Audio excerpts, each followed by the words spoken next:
एक बार भगवान श्री कृष्ण सत्यभामा के कहने पर स्वर्ग से पारिजात वृक्ष को ले आए। तब सत्यभामा को इस बात पर अहंकार हो गया कि मैं बहुत सुंदर हूँ और इसी कारण श्री कृष्ण जी ने मुझे स्वर्ग से पारिजात का वृक्ष लाकर दिया है और मैं उनकी अति प्रिय हूँ। सुदर्शन चक्र को भी इस बात का अहंकार हो गया कि मैंने इंद्र के वज्र को ध्वस्त कर दिया और भगवान के पास जब कोई अस्त्र नहीं बचता तब भगवान स्वयं मेरा प्रयोग करते हैं।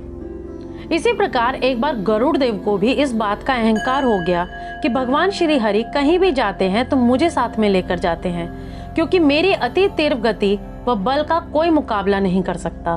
तब भगवान श्री कृष्ण ने सोचा कि क्यों ना इन तीनों का अहंकार दूर किया जाए।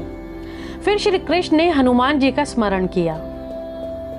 श्री कृष्ण ने हनुमान जी के साथ मिलकर कौन सी माया रची जिससे इन तीनों का अहंकार चूर चूर हो गया, जानने के लिए हमारे आज के इस वीडियो को शुरू से अंत तक देखते रहिए। नमस्कार दोस्तों, स्वागत है आपका आपके अपने चैनल द इनसाइडर वॉइस में। स्मरण करते ही हनुमान जी सारी बातें समझ गए और वह श्री कृष्ण जी के सुंदर बगीचे में जाकर फल तोड़कर फेंकने लगे और सारे वृक्ष को उखाड़कर फेंक दिया।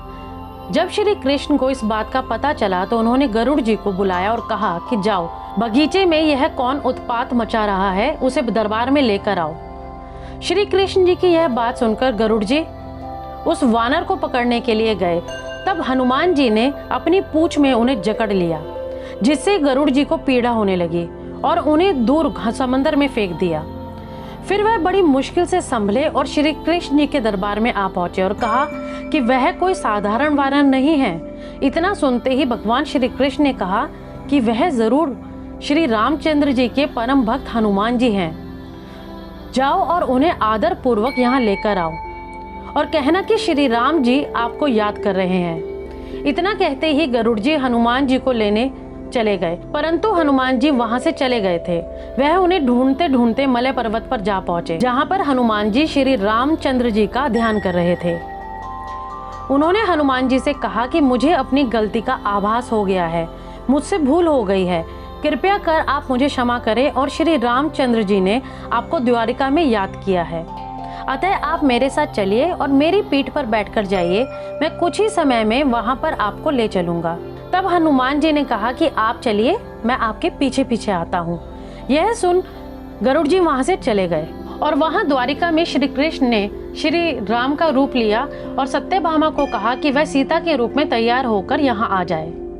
सत्यभामा श्री कृष्ण के कहे अनुसार माता सीता की तरह ही रूप धारण करके श्री कृष्ण के साथ सिंहासन पर बैठ गई। तब श्री कृष्ण ने सुदर्शन चक्र से कहा कि जाओ, तुम द्वार पर खड़े हो जाओ और किसी को भी अंदर मत आने देना।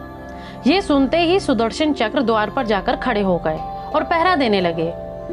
कुछ क्षणों के पश्चात ही हनुमान जी वहां पर आए तो उन्होंने हनुमान जी को रोका, लेकिन हनुमान जी नहीं रुके। उन्होंने सुदर्शन चक्र को अपने मुंह में रख लिया और अंदर आ गए और श्री रामचंद्र जी को प्रणाम किया।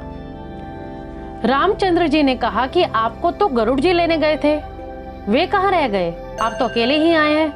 तब हनुमान जी ने कहा कि वह तो मुझसे पहले निकले थे, अभी तक नहीं आए। फिर वहां पर गरुड़ जी गहरी सांस भरते हुए और थकी हुई अवस्था में पहुंचे और कहा कि आप तो मेरे पीछे पीछे आ रहे थे, तो आप मुझसे पहले भला कैसे आ गए? और हनुमान जी को अपने से पहले वहां देखकर गरुड़ जी का सारा अभिमान दूर हो गया। तभी श्री रामचंद्र जी ने हनुमान जी से पूछा कि आपको द्वार पर किसी ने रोका नहीं? तब हनुमान जी ने मुंह में से सुदर्शन चक्र को बाहर निकाला और कहा कि हे प्रभु, बाहर तो रोका था, परंतु मैं आपको प्रतीक्षा कैसे करवाता, इसलिए मैंने सुदर्शन चक्र को मुंह में रख लिया था। हनुमान जी ने कहा कि हे प्रभु, माता सीता दिखाई नहीं दे रही और आपके बगल में यह कौन स्त्री बैठी है? तब उधर से रुक्मिणी जी आई तो हनुमान जी ने देखा और उन्हें माता सीता कहकर प्रणाम किया।